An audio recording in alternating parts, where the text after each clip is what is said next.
We acknowledge the traditional and ancestral unceded territory of the Lenape people on which we learn, work, and gather today at Columbia University. Lenape means real person or original person, and it is important to remember that Lenape collectively are a living and breathing community. Let us honor their legacy. Let us commit ourselves to the struggle against the forces that have dispossessed the Lenape and other Indigenous people of their lands. We stand strong in our commitment to support and defend all marginalized people of this land who have been stripped of their rights to self-determination. Thank you to Columbia's Nursing School who issued this acknowledgement. Whether you are seeking ways to actively promote racial justice as an ally, or you identify as Native or Indigenous and seek resources, I invite you to visit resources for combating anti-Native and Indigenous racism on the University Life website. We also encourage you to find out more about local Indigenous territories and languages which you are sitting on at this moment. We are adding both resources to the chat now for you to learn more about resources available to you in Columbia and in the broader community. Again, thank you for joining us today. This event is part of University Life's Graduate Initiative for Inclusion and Engagement, which promotes Columbia's commitment to diversity and the success of all graduate and professional school students, and in partnership with Columbia's Earl Hall Center for Religious Life and the Office of the Vice Provost for Faculty Advancement. Before I turn it over to our esteemed panelist and moderator, I'd like to go over a few housekeeping items. First, this program will be recorded and shared via University Life's YouTube channel. If you have any questions about this recording, please contact our office. Also, please make sure to remain muted. Towards the end of the roundtable, there will be an opportunity for questions, and we ask that you type your questions into the chat box so that we can answer as many as possible. We also recommend that you keep your view on speaker view versus gallery view. Now, I would like to introduce our guests. Please note that these are shortened and abbreviated bios. Each of our panelists have achieved tremendous accomplishments, and I encourage you to look into them into more depth after today's event. First is Andrea White, Associate Professor of Theology and Culture at Union Theological Seminary in the city of New York. Andrea has served as Executive Director of the Society for the Study of Black Religion and Chair of the Black Theology Unit for the American Academy of Religion. Her research specializes in womanist theology and critical theory, philosophy of religion, and phenomenology. Next is Clemence Balouk, Associate Professor of Jewish and Israel Studies in the Department of Religion. Her interests include Jewish thought and mysticism, interreligious encounters, intellectual history, and networks with a focus on the modern Mediterranean and Sephardi worlds, as well as the intersection between religion and the arts and the study of the unconscious. Our next panelist is Ibad Rahman, Muslim Life Coordinator in the Center for Religious Life. Ibad memorized the Quran as a sophomore in high school. He completed a 4-year pilot seminary program at the Zaytuna Institute in the San Francisco Bay Area. He then earned his BA from New York University with a concentration on Islam in America. In May 2021, he successfully defended his PhD dissertation on contemporary works of Quranic interpretation in the religion department at Columbia. Our final panelist is Drumil Mehta, Associate Professor in the Data Journalism and Deputy Director of the TOE Center for Digital Journalism. As a data journalist since 2014 for the website 538, Mehta helped to illuminate American attitudes and media coverage on everything from COVID-19 to the impeachment of Donald Trump to the Black Lives Matter movement. And last but certainly not least, I'd like to introduce our moderator, Reverend Dr. Ian Ronberg. Ian directs Columbia's Earl Hall Center for Religious Life and has academic degrees in philosophy and theology from Harvard College, Yale University, and Fordham University. As a leader of faith communities, he is passionate about increasing multi-faith dialogue, promoting mutual understanding, and working to meet the diverse religious needs of our university community. These are our incredible panelists for today's event. And with that, please join me in welcoming them as I turn it over to our moderator, Ian. Ian, feel free to take it over. Thank you. Thank you very much, Melissa. both for those very kind and helpful introductions for all of our panelists, and also for all of the work that you and your office have done to make this panel possible. As Dean of Religious Life, one of the things I remind people at Columbia is how remarkable it is to be at a university where we don't just talk about the possibility of diverse conversations, but we can enact them, even if it's over Zoom. We can get people in a room from every religious tradition in the world, if not at the same time, at least across semesters. And it's just, I just don't want to take it for granted how much diversity is represented in this space, diversity of experience and background and scholarship. It's just an absolute joy to be connected in this way. And I just want to reiterate the welcome to all of our graduate students who have joined us. This is a time of year that is remarkably challenging for you all as you're finishing your teaching and student obligations that you have. And a particular additional welcome for any of you who are watching this asynchronously. This is being recorded on December 8th. You might be watching this months from now. And so know that you were preemptively welcomed, and know that if any questions arise in your mind from any of the panelists, you can certainly reach out to our office, and we'd be happy to field those and to connect you in ways that are helpful as well. So today's topic is very near and dear to my heart. I spent so many years as a graduate student, and faith has always been a part of my life, and that's part of why I have the role that I have here on campus, navigating the world of academics and religion.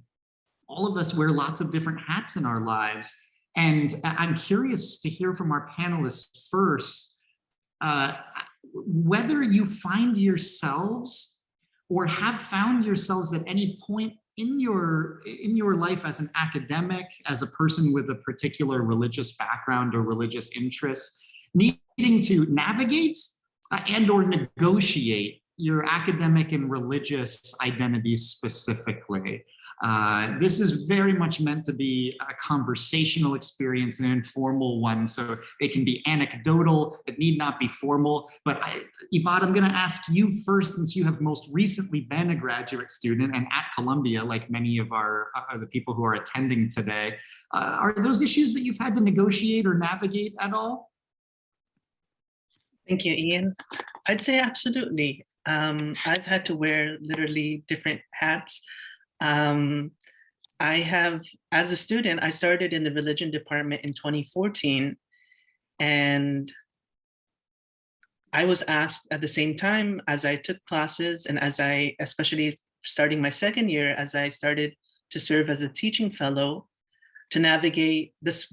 There's just different spaces and different languages, I would say, to operate in being a teaching fellow or teaching assistant, and being responsible for covering and helping students in the study of religion and in history, to spaces where I was also asked as a student to give the Friday sermon on campus. And it's a very different kind of space. I think I throughout grad school, I commuted. So that also shaped my experience in, I think one of the strategies human beings use, but I use, is just to compartmentalize. And so I was very conscious of, I'm in this academic space, there are certain things which are prized, certain ways of speaking and citations and backing, and some assumptions that are shared, that there's a different set of assumptions and shared beliefs in my faith community. And so I've had to navigate, I definitely have had to navigate these things. Thank you so much, Ibad. Clemence, I'd like to turn to you next, and the same question, navigating or negotiating identities. And you and I have discussed prior to this session that many of our graduate students come from international backgrounds, and I know you have some perspective on that as it might inform this question as well. Feel free to bring that perspective in as you answer the question too. All right, thank you, Ian. And thanks to the organizers. It's really so meaningful to be here today. And in general, I mean, those are really important conversations. in an age where divisiveness seems to be the only thing that brings people together or that bonds people. So yeah, I mean, sometimes the idea of wearing different hats is really important. And I come from France, where you're not, like, the idea of secularism is that you have to erase your identity completely, and that in a public space, you're just interchangeable. So your identity shouldn't even matter. And so when I came to the US, where identities is part of who you are, and it doesn't have to be erased or effaced. It was an interesting adjustment. And so my assumptions had to change as to what people were seeing in me, and what, you know, how their own identity was part of their approach of any given subject. Again, that's not something that needed to be suppressed or repressed. That's something that's accepted.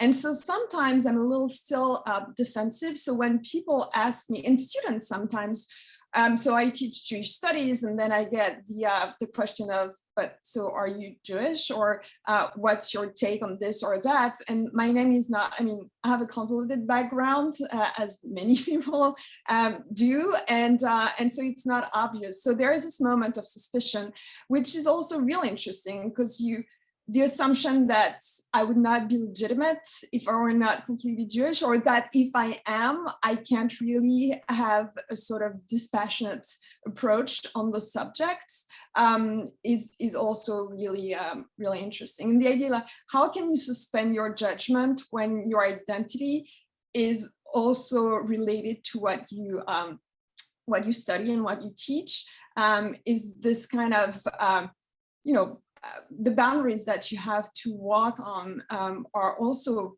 I guess, what makes this so interesting, and you never tire of it. Yeah. So helpful and insightful, Clemence. Thank you so much for that. And I'd like to turn to Andrea next. And I admit, Andrea, I'm particularly curious. You've taught and studied in other contexts, but now you're in a seminary and you're teaching about, and whether that dynamic of sometimes needing to negotiate between academics and faith even operates in a seminary environment sometimes, is a personal curiosity that I have, but you can approach the question from whichever angle you would like. Thanks, Ian, and thank you, Melissa, and to everybody. It's really wonderful to be here with you and to join the conversation. This first question, I love, and it's also worth mentioning that I think it's interesting that this is an event that's sponsored by university life and religious life. So the first question is actually navigating both of those things. I think I can, there's a lot to say on this, but I want to address, piggyback on what Clemence has already started to talk about. And there are two claims I can make. The first claim is that we cannot shed our skin, and no matter how much the academy might ask us to stick to the scientific, and by that I mean remain, as Clemence says, dispassionate or detached, objective, that we cannot actually think outside of our experience. So it's disingenuous to imagine that we can, and it's probably even not intellectually helpful to imagine that we should. So that's the first claim, that we can't shed our skin. And then the second claim is that as students and as scholars, our work, I contend, is always autobiographical, even if only implicitly. I am an ordained minister. I was a pastor before I was a professor. I served as a parish pastor, also a hospice chaplain, and a chaplain at a residential school for children and adults with developmental disabilities. So what this means is when I teach theological anthropology, I'm interested in what precisely we mean by the human person, and whether it's capacious enough to attend to the lived experiences of those who have to navigate an ableist world. So this is kind of subtext lurking beneath the surface of my work, because I don't necessarily, I'm not trained in disability studies, but I want my work in theological anthropology to take into account the experiences I've had working with folks with disabilities. The other thing I'll mention is that my parents are Scottish Canadian and African American, and it's probably no accident that my research questions gravitate toward putting things together, especially thinkers together who are unlikely conversation partners. So whether it's philosophy and theology, or French phenomenology and Black feminist thought, or Afro pessimism and the politics of hope, I'm always trying to create this unlikely conversation. And as a scholar of Christian and womanist theology, my work centers on Black women's religious experience. And that means that I treat race and gender problems as theological problems.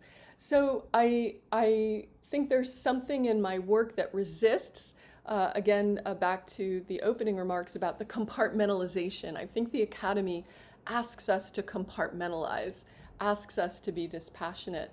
But I actually think that there's something to be gained. There's something fecund about understanding the work that I do, especially with race and gender, particularly as a theological problem. Now, I will end my remarks with one more thought, and that is that at the same time that I'm making these claims that our work is autobiographical and we cannot shed our skin, and that I want to resist this compartmentalization that's often being asked of us by the voices of the academy. I also want to share that there's something in my experience that has tended to be very gendered about having a pastoral identity. So I've had to work hard to create boundaries in the classroom. I am a professor in the classroom, not a pastor in the classroom. And this has ironically come up more in, when I was at Emory University, more in that classroom where it was anomalous to be a pastor. It was quite distinctive, and rather than this context of being in a seminary. But I did have to work very hard to communicate that I was not wearing the pastor's hat, and I think that is a gendered issue too. So there's maybe a dialectical tension in the things I'm saying here, and it's probably much more complex than I can express, but that's where I'll start. Andrea, it's tremendously helpful, and I think people will be encouraged to know, because of all of the intersections that you just shared and noted, that you serve on the Senate, correct? In one of the diversity committees. Can you share that with people? Because our students are often looking for points of connection, and just knowing that someone with your diverse set of experiences, backgrounds, and scholarships are having conversations on campus in those spaces is so helpful. Yeah, thanks, Ian. It's really an honor to be serving on the faculty, first of all, to be a senator, but secondly, to be serving as the chair of the Commission on Diversity. And Ishel, who is also on this call, is on that committee as well. And we've done some really amazing work thanks to a fantastic co-chair. We have a student co-chair and a fantastic committee. And we worked on issues of policing and public safety, campus policing last year, and also a continuum program with diversity initiatives supporting students of color. And this year, we've got a pretty vast agenda. So yeah, I don't want to dominate the conversation. No, but I think it's so helpful for us to hear that those committees are well served. And Jamil, I'd love to turn to you now and hear your perspective, and whether there are in journalism particular angles here relative to navigating these boundaries. Yeah, I mean, I think compared to my other colleagues on the panel, I have a little bit of a different experience because I haven't defended a PhD dissertation and spend a lot of time in those academic spaces. Us journalist academics are kind of professionals who are also professors, who are also sort of practicing journalists. I think this is definitely a conversation that comes up in the news world, right? Like there's also this question in the past couple of decades about what it really means to be a journalist, and are journalists dispassionate observers? Is it even possible to be a dispassionate observer? And I think there's a growing understanding that the view from nowhere is sort of impossible, right? So I'm glad that Andrea brought that up. And I think there's an increasing understanding that diversity in newsrooms is so important. I've been in those editorial meetings where, maybe no one else has the perspectives that I have. And if I didn't say a sentence, that story would have taken a different route, right? So I think that the way that I navigate these issues is similar but different. I think for journalists, it's so important to be super introspective about the ways in which all parts of your identity impact the stories that you're going to tell. And just because the view from nowhere is impossible doesn't necessarily mean you then give up on understanding other people's experiences and just like lean all the way into your own. In fact, that makes it even more important for you to know where you're coming from so that you can figure out, what can I see more clearly because I'm coming from this place? And also, what can I not see as clearly because I'm coming from this place? I write a lot about politics, and particularly about US politics. And I found myself writing about South Asian American politicians and candidates, probably because I'm South Asian American and I can see things that are going on in that community that other people in my newsroom either didn't notice or that's just not the story that they're focused on. And then as I sort of write about South Asian Americans, a lot of these issues of religious identity sort of come streaming into the political conversation here, even in the US. And I sort of have to think about what does my own place in that community mean for the types of stories that I tell it, and what am I missing? So I have a Jain religious upbringing. Jainism is a relatively small these days religion in India. And as we navigate politics of South Asian Americans here, there are issues of race, caste, socioeconomic status that are relevant. And I really have to sort of understand my place in all of that as I sort of go about telling those stories. So yeah, I guess I think it is. I've had to navigate those spaces in a lot of ways, and I think it's also important to be really careful, not just of where there's tension, but where there is where your political beliefs and your religious beliefs and everything are sort of confirming the same kind of understanding of the world. A lot of Jain philosophy plays really well with things like environmentalism and leaving a very small footprint and sort of nonviolence. And so, when all of those different beliefs start to overlap, it's important to be sort of extra critical about, what perspectives might I be missing.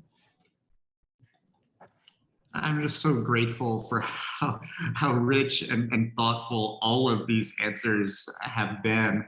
And I'd like to pick up, Drumo, on this idea of what we see and what we might not be able to see, and also the view from nowhere point for my next question. My next question has to do with the either perceived or real tension between modes of knowing that are religious or religious types of inquiry or ways of seeing, and non-religious academic modes of seeing. It's an epistemological question, which I love. My background is philosophy of religion. And so I care deeply about this question. And I also personally have a background in some ways similar to what Andrea was sharing. I'm a Christian pastor on the one hand who has led faith communities. In the classroom, the identity is very different. And I've taught in very secular institutions. And so one might say, yes, I've heard this point, we can't have a view from nowhere, but some of the hats we wear might actually obscure a certain kind of critical inquiry. This is a worry that we get sometimes as people who identify with particular traditions, that leads people to say, hey, let's neutralize ourselves as much as possible, because some folks think that a religious viewpoint might prevent one from doing rigorous thinking. So my question to you all, and you can jump in any order that you have, that you want, as you feel inspired.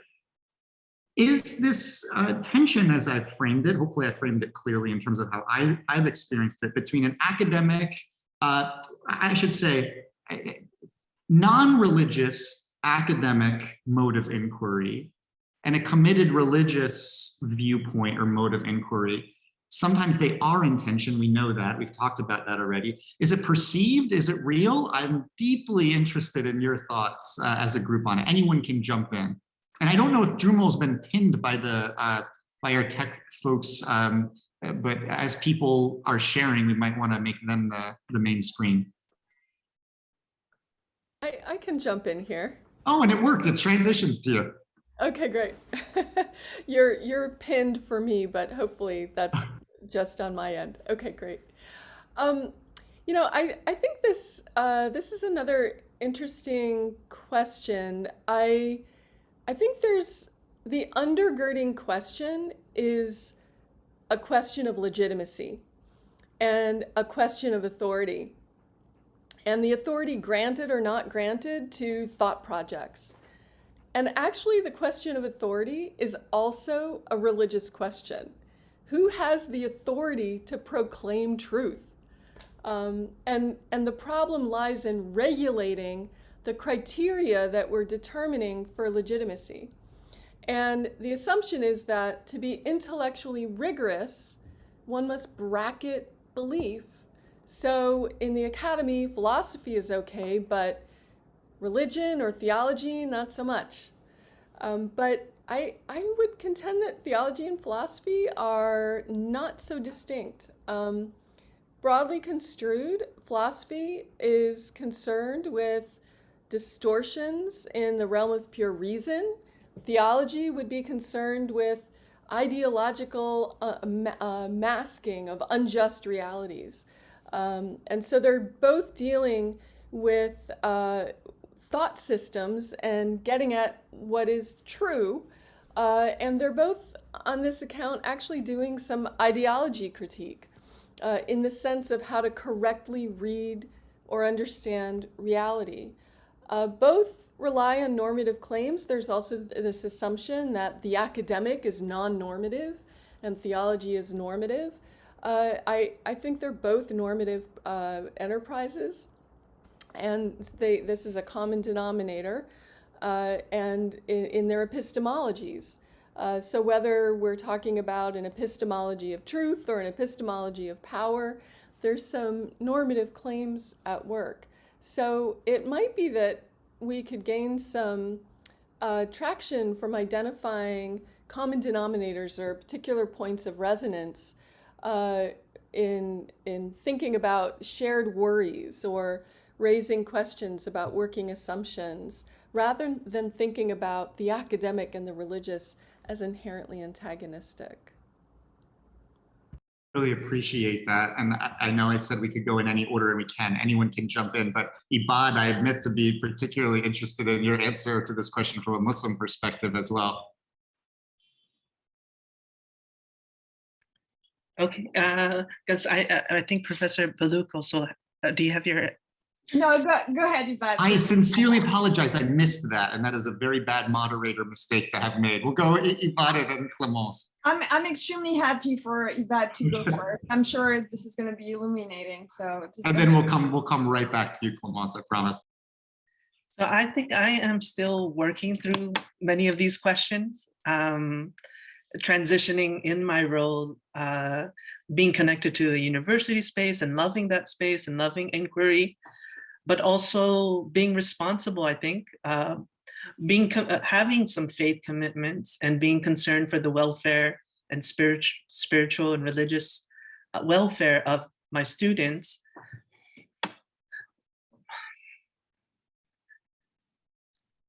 Yeah, let me share, I think maybe some anecdotes will be helpful. I remember as a teaching assistant, one of my colleagues shared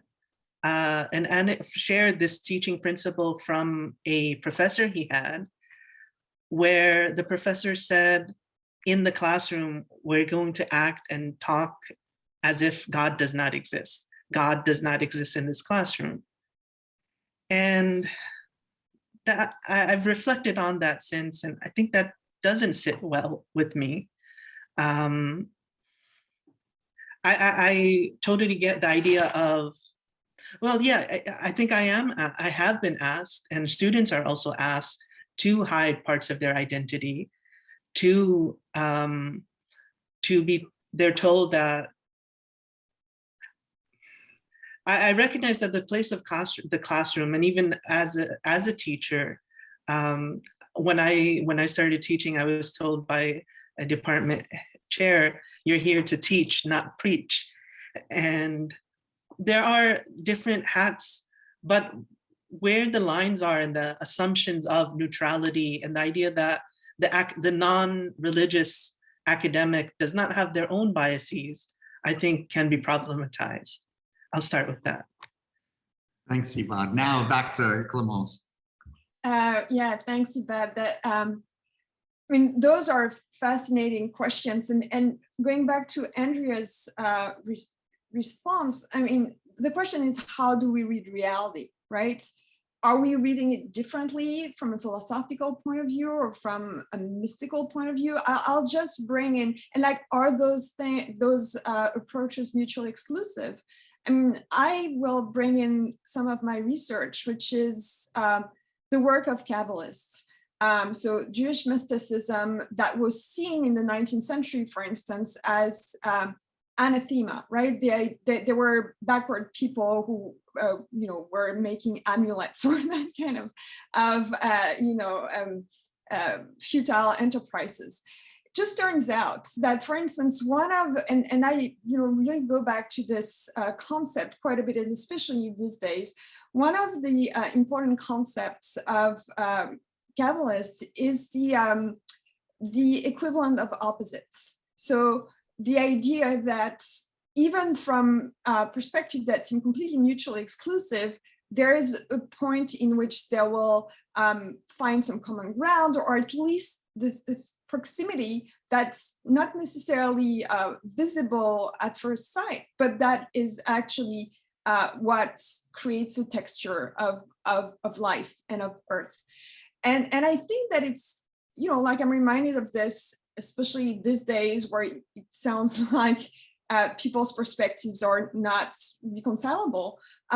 So how can we bring this concept into the classroom as a matter of philosophical conversation? And this was, for instance, taken up by philosophers, postmodern philosophers, and even Lacan, to actually describe the making of the unconscious. So unconsciously thinks that, I mean, our unconscious is whatever, I mean, hard to describe, obviously.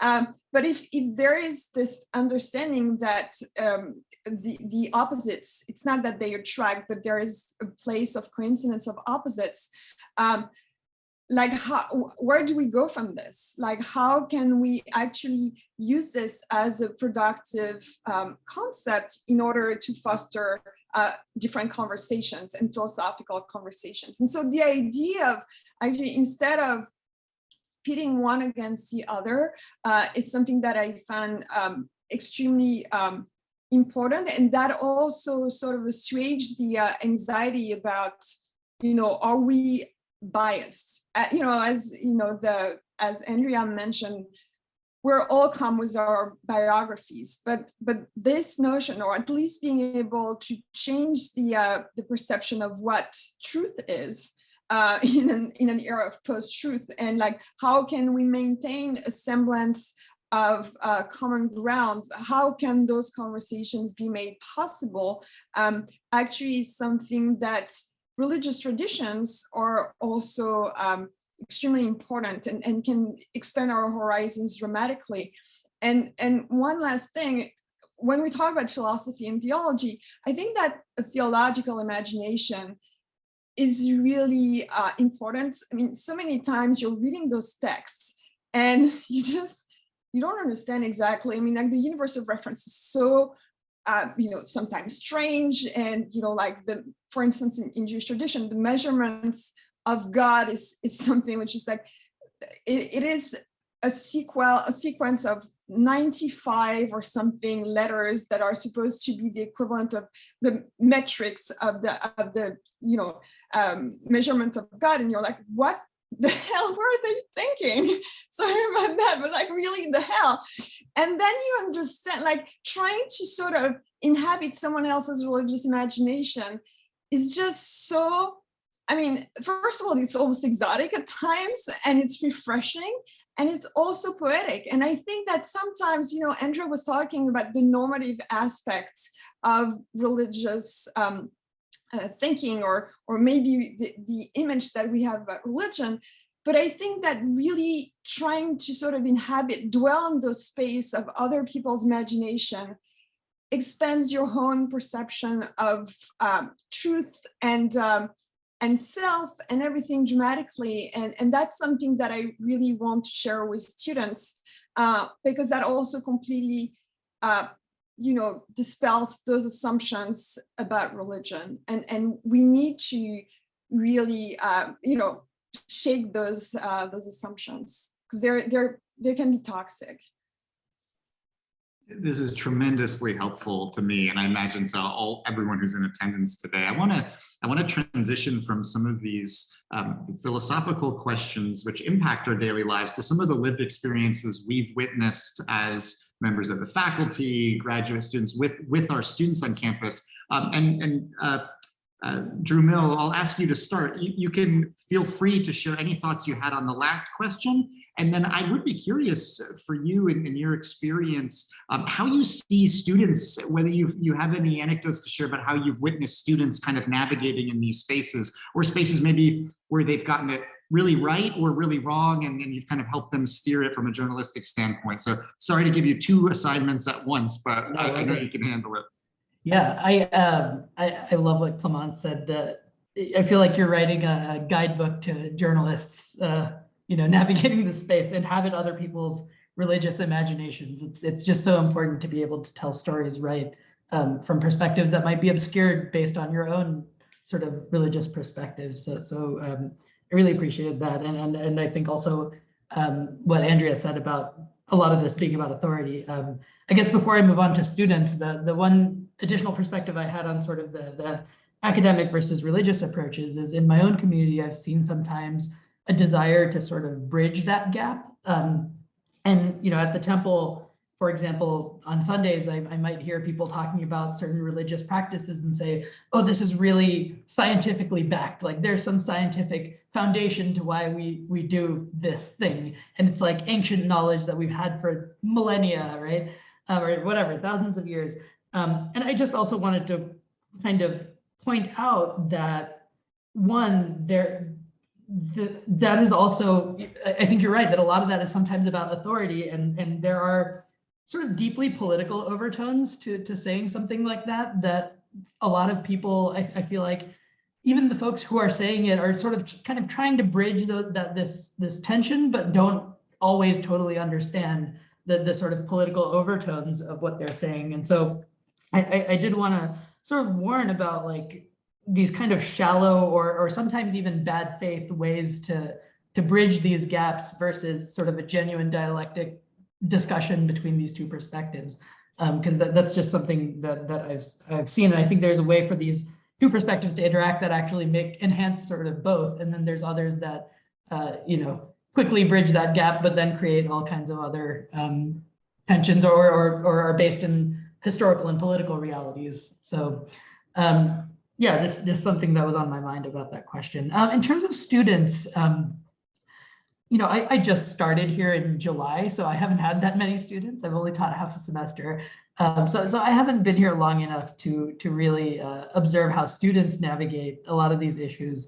But I would say that, like, for me, being a Jain journalist, that's not something that there are so few of us, right, Jain journalists in the US.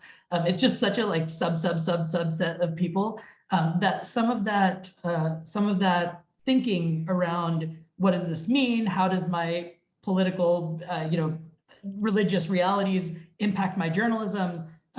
That there isn't a huge community. So I do find that I have to sort of, like, do a lot of extra work in learning about history, learning about politics, learning about caste, learning about how all these things work, and then sort of coming to an understanding of how that might impact my realities in a way that maybe folks who have sort of bigger communities, there's a place to go and talk about that. That makes so much sense, and thank you for sharing. And we have students who are here that can give their perspectives from what they've seen as well, and we'll transition to them in just a minute. But let me ask, any of the other panelists have thoughts to share about challenges or success stories of how they've seen students navigating some of these issues in our communities?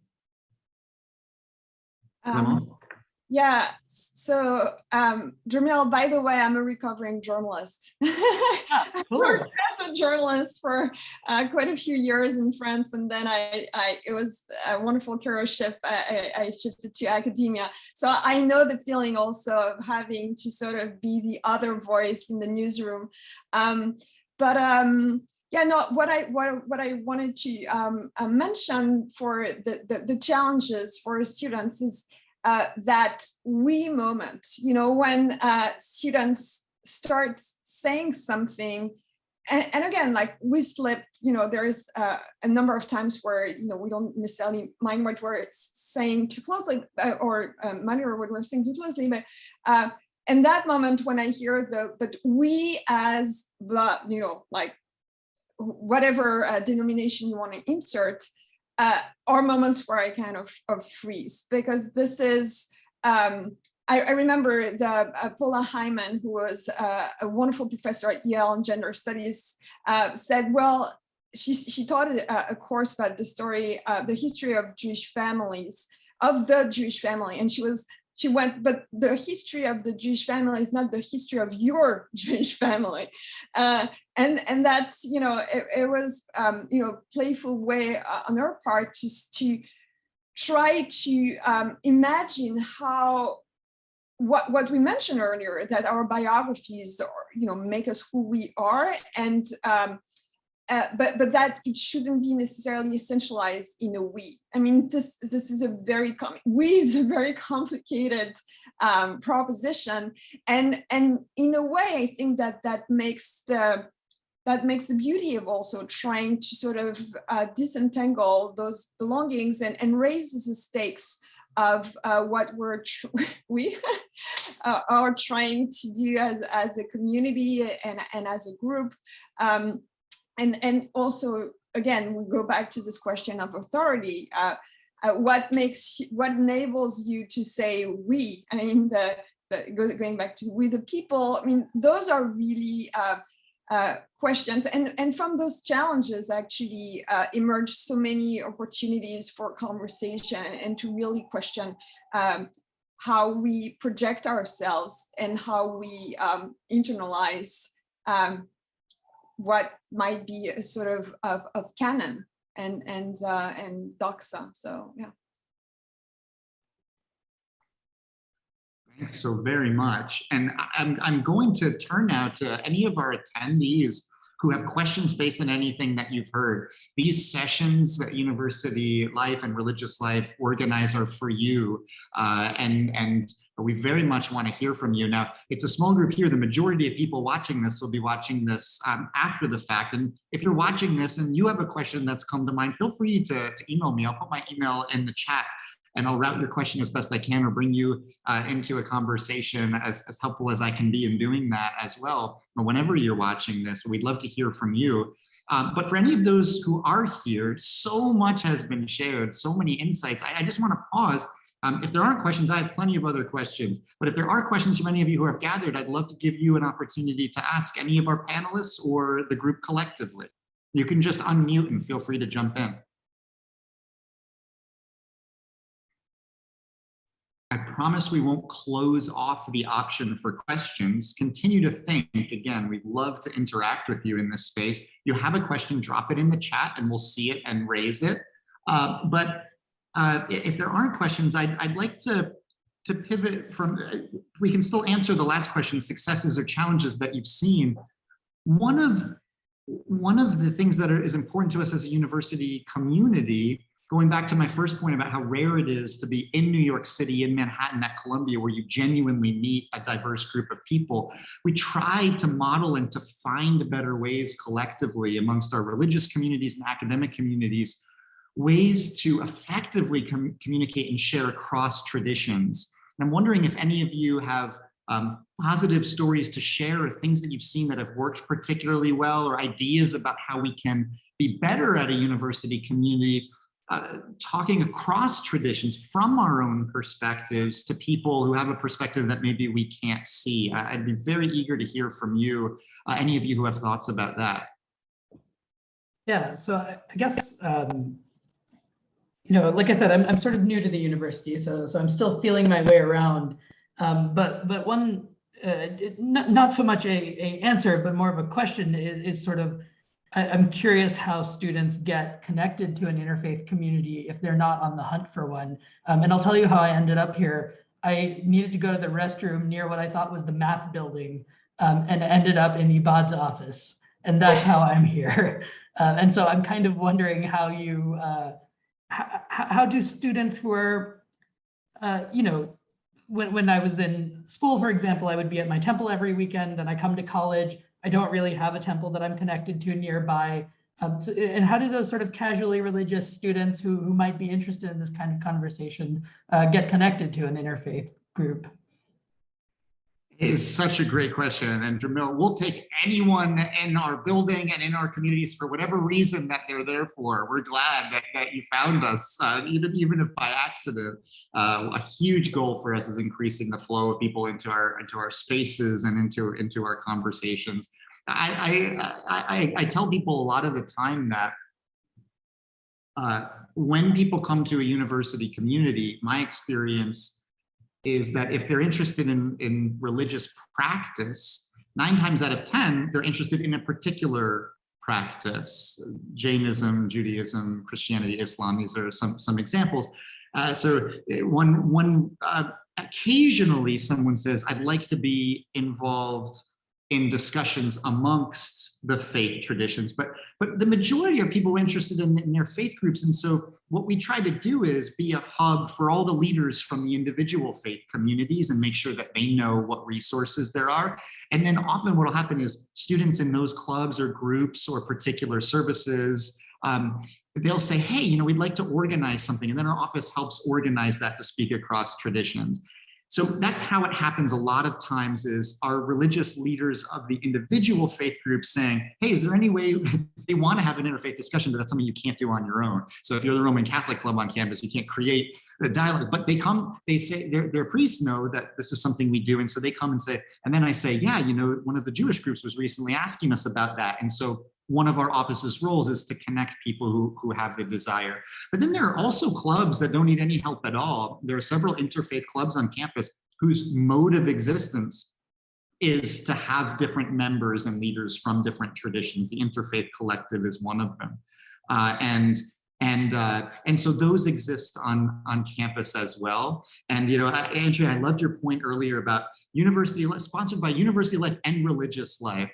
Right, and noting the inherent, some of the inherent questions in that dichotomy, if it's a dichotomy. One of the wonderful things that Religious Life and Practice as an office that's distinct, we offer prayer spaces. We offer spaces where people can come and practice. One of the great advantages to our synchronous relationship with broader student affairs and university life, they have this tremendous broadcast out to all of the offices at the university.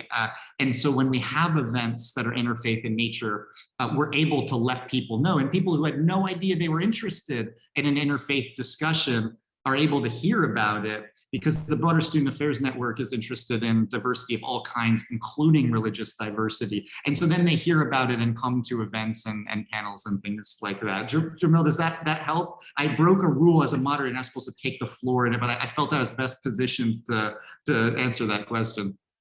Oh, absolutely. And you know, I'm kind of new here, so I'm still feeling my way around it, and I'm sure there are plenty of opportunities. But just in general, I feel like there must be more ways to sort of expand the funnel of students who may come to events like this. Absolutely, and lots of people who are watching this, if they chose to attend, anyone who is choosing to watch this right now, I'd be very interested in that. And anyone who wants to connect, Earl Hall is on Morningside campus, religious life at columbia.edu. We have a monthly newsletter, obviously, but we're thrilled to connect anyone. Any thoughts from either the students gathered? Ibad, go ahead. Yeah, I just wanted to add to the discussion around challenges and successes for students navigating religious identities on campus.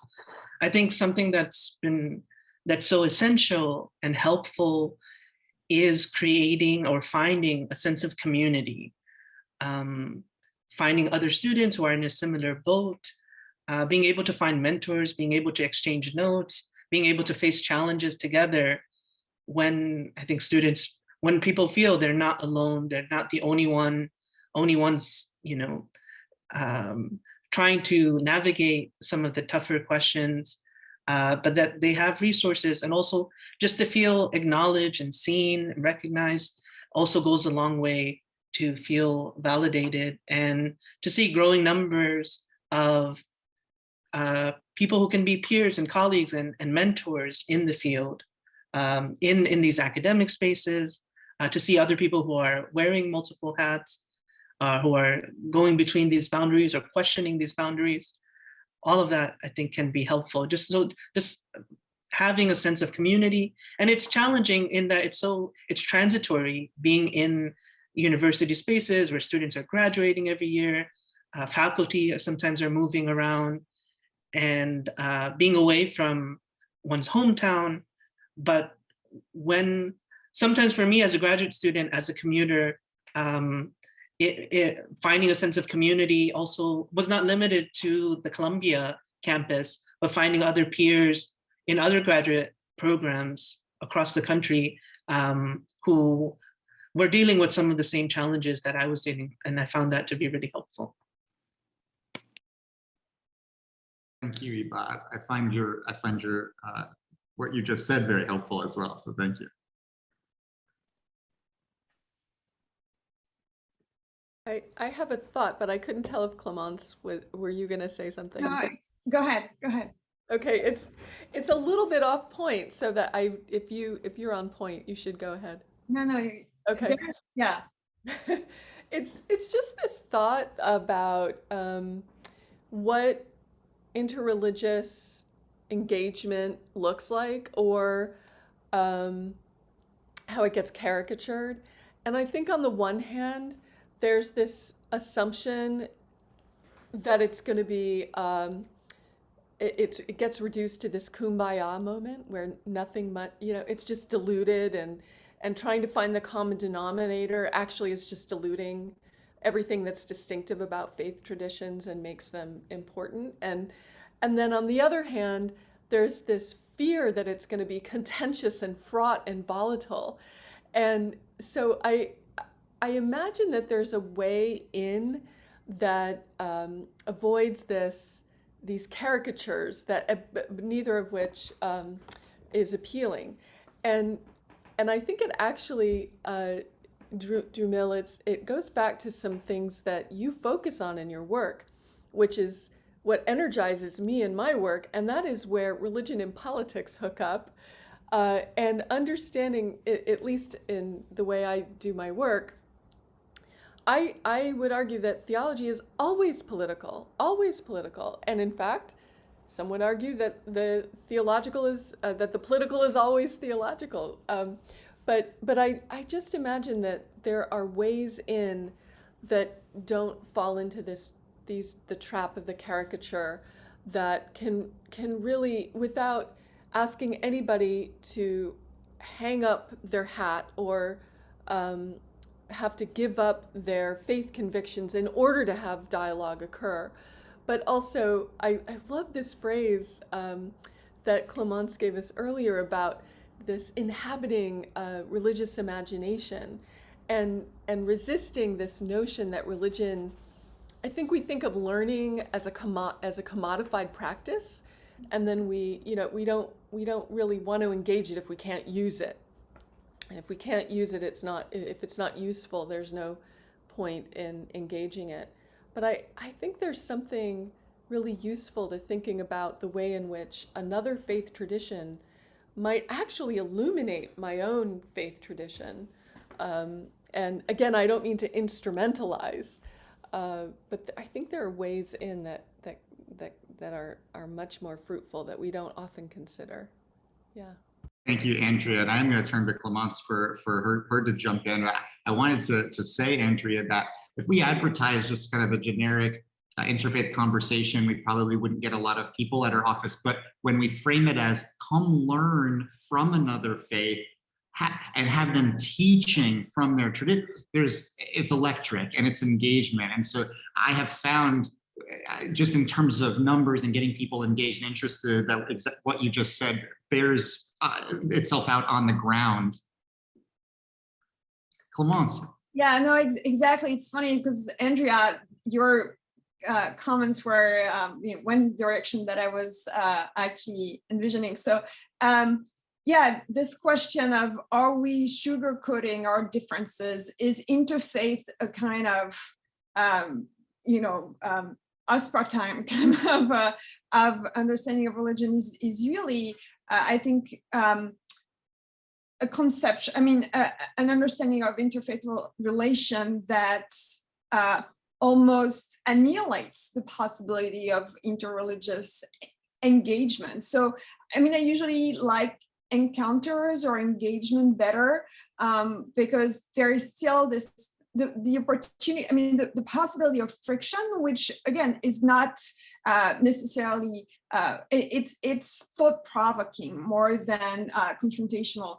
And my first book and my research is really also about the possibility of interreligious encounters as experienced by a number of thinkers who actually had to experience significant pushback, and the very possibility of those encounters seem to actually be limited because of the way it was received. But I think it's extremely important, and again, that raises the stakes of what we're trying to and how we're trying to engage those traditions.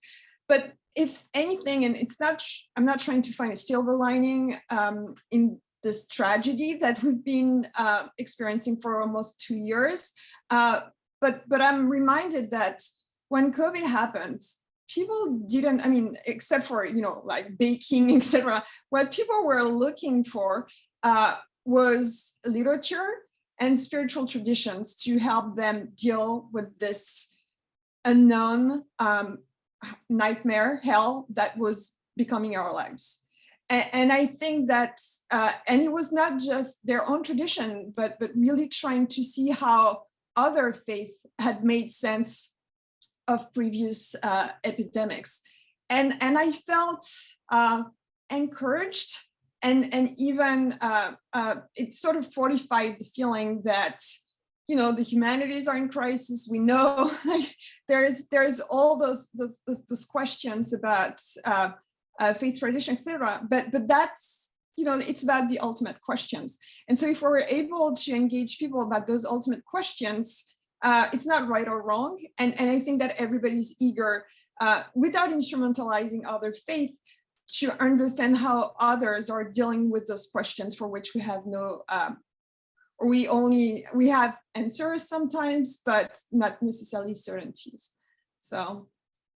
Yeah. Thank you, Clemence. I want to offer one more opportunity. If there are any of our guests who are here in the panel have a question that's on your mind, this will be your last chance, at least during this time, to ask. So I want to give you an opportunity to do that.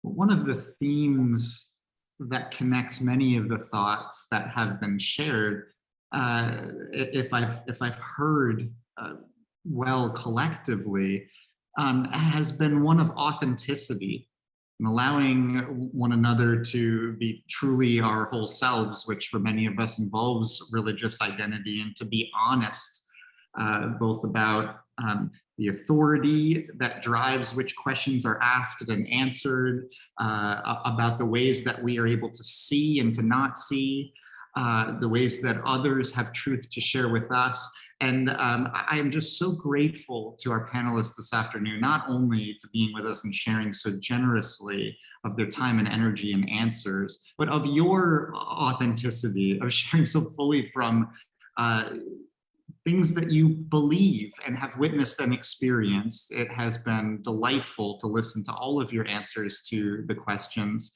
And so I just want to close with that note of gratitude to you all. And again, to thank all of you as students who are here now, and a reminder to those who are watching us after the fact that we'd love to hear from you too asynchronously. And I'll send it to Melissa for some closing thoughts from here. Awesome. Thank you, Ian.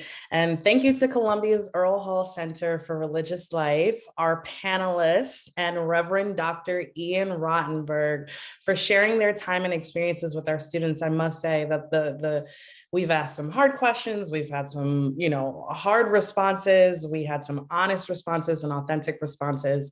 And I really hope that you all gained something from today's conversation. And it's always hard, right? We only had about an hour and 5 minutes, but there's so much more that we can talk about. I just want to remind everyone that tonight's event is part of the Graduate Initiative for Inclusion and Engagement. To learn more on upcoming events in the spring, be sure to check out our events calendar, which has been included in the chat. I'd also like to extend a big thank you to everyone who attended and participated. We hope that you were able to gain a lot out of today's event. Lastly, you will receive a feedback form in a follow-up email, and we encourage you to fill it out with any feedback you might have so that we can continue to put on events that serve your needs and interests as students.